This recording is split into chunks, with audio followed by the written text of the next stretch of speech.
Ya, kembali lagi teman-teman. Kali ini kita akan membahas mengenai suatu kurva model di dalam ekonomi yang berkaitan dengan ekonomi makro. Dan sini kita akan membahas yang namanya kurva Lownable Fund. Nah, jadi teman-teman, kurva Lownable Fund ini simpelnya itu adalah suatu bentuk kurva di dalam ekonomi yang menghubungkan antara jumlah dana yang disediakan dengan jumlah dana yang diinginkan untuk dipinjam. Nah, kurva Lownable Fund ini terdiri dari dua bagian kurva. Yang pertama adalah kurva investment atau kurva investasi, yang kedua adalah kurva saving atau kurva supply-nya teman-teman. Nah, kita mulai untuk kurva investmentnya. Investment dalam kurva Lownable Fund ini adalah berupa demand-nya. Ya, demand bagi suatu pihak untuk meminjam atau untuk borrowing, untuk meminjam fund dari pihak lain. Nah, karena ini adalah kurva demand, bagaimana kita tahu bahwa kurva demand itu dia bentuknya kan downward sloping, dia menurun. Nah, begitu juga di kurva Lownable Fund ini, di dalam model Lownable Fund, yang mana kurva investmentnya juga downward sloping. Yang mana di dalam kurva model Lownable Fund ini, di sumbu X dan sumbu Y-nya terdapat variabel endogen. Di sumbu X-nya atau sumbu mendatar adalah jumlah kuantitas Lownable Fund. Sedangkan di sumbu Y-nya atau sumbu tegak adalah tingkat suku bunga real. Nah, mengapa ketika tingkat suku bunga real itu tinggi, jumlah loanable fund yang diminta itu turun?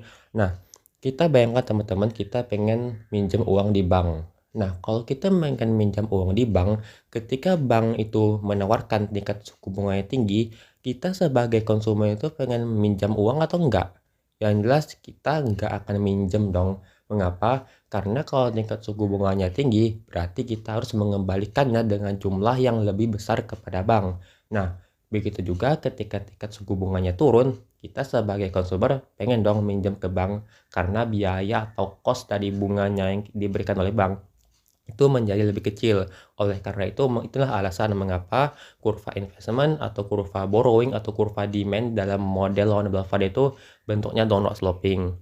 Nah, teman-teman, kurva investment di dalam model loanable fund ini juga dapat bergeser ke kiri dan ke kanan.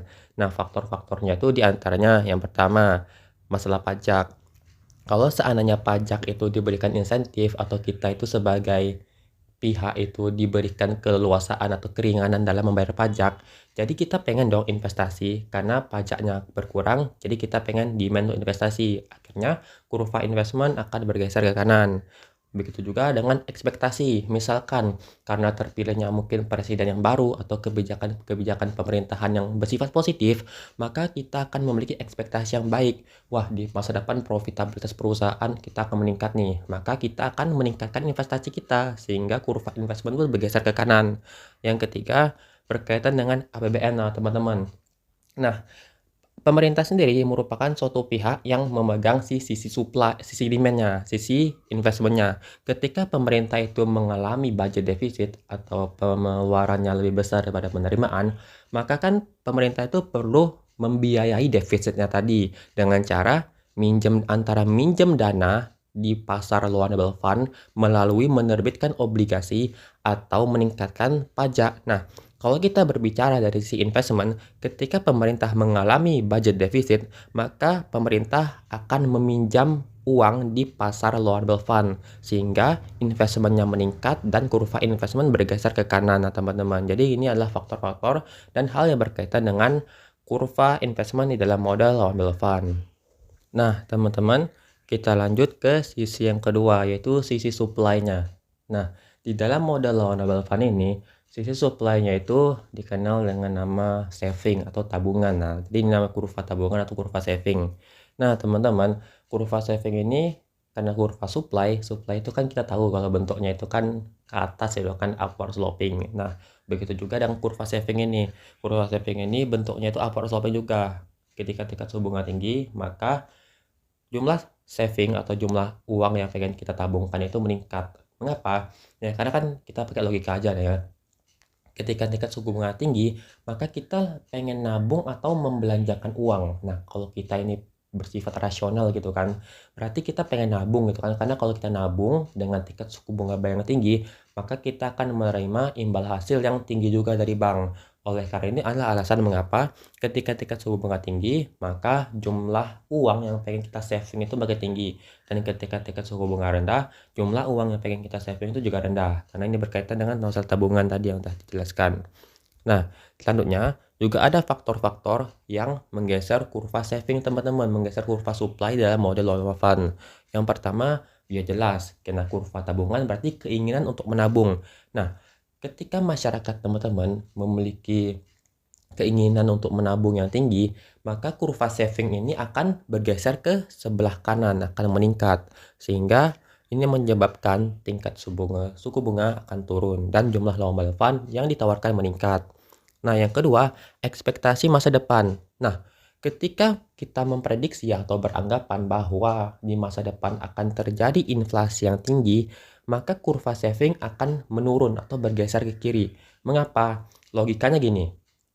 Ketika kita di tahun 2024, kita memprediksi bahwa di tahun 2030 akan terjadi hyperinflasi misalkan di Indonesia. Nah, ketika kita membayangkan seperti itu, maka kita pengen cepet-cepet dong membeli barang di masa sekarang di tahun 2024. Karena harga barang di tahun 2030 akan meningkat. Alhasil, saving kita saat ini akan menurun karena konsumsi kita meningkat. Akibatnya adalah ketika ekspektasi akan inflasi di masa depan yang tinggi, menyebabkan kurva saving kita menurun dan bergeser ke kiri. Jadi itu logikanya teman-teman.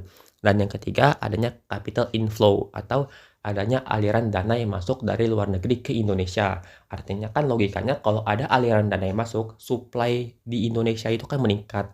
Akhirnya supply loanable fund atau kurva saving akan bergeser ke kanan teman-teman. Nah, jadi inilah penjelasan tentang kurva saving di dalam model loanable fund teman-teman. Dan juga teman-teman, di sini ada 3 formula yang berkaitan dengan masalah saving. Yang pertama adalah national saving teman-teman. Nah, national saving ini adalah gabungan antara private saving dan public saving. Private saving ini adalah jumlah saving yang diberikan atau dikuasai oleh household atau rumah tangga. Itu kita teman-teman, kita sebagai konsumen rumah tangga. Dan public saving ini adalah savingnya pemerintah teman-teman. Rumus dari private saving ini adalah income masyarakat dikurangi pajak, dikurangi konsumsi teman-teman. Ketika pendapatan dikurangi pajak, dikurangi konsumsi, akan menghasilkan jumlah uang yang akan ditabungkan. Sedangkan public saving dari sisi pemerintah, ini merupakan penerimaan dikurang pengeluaran. Penerimaannya itu penerimaan pajak dan pengeluarannya dikurangi dengan government expenditure. Nah, jadi adalah 3 formula yang sangat penting untuk teman-teman kuasai karena di OSN sendiri sering muncul model-model soal yang menghitung antara national saving, private saving, dan public saving teman-teman. Jadi sekian penjelasan materi kali ini tentang model loanable fund teman-teman. Semoga dapat membantu.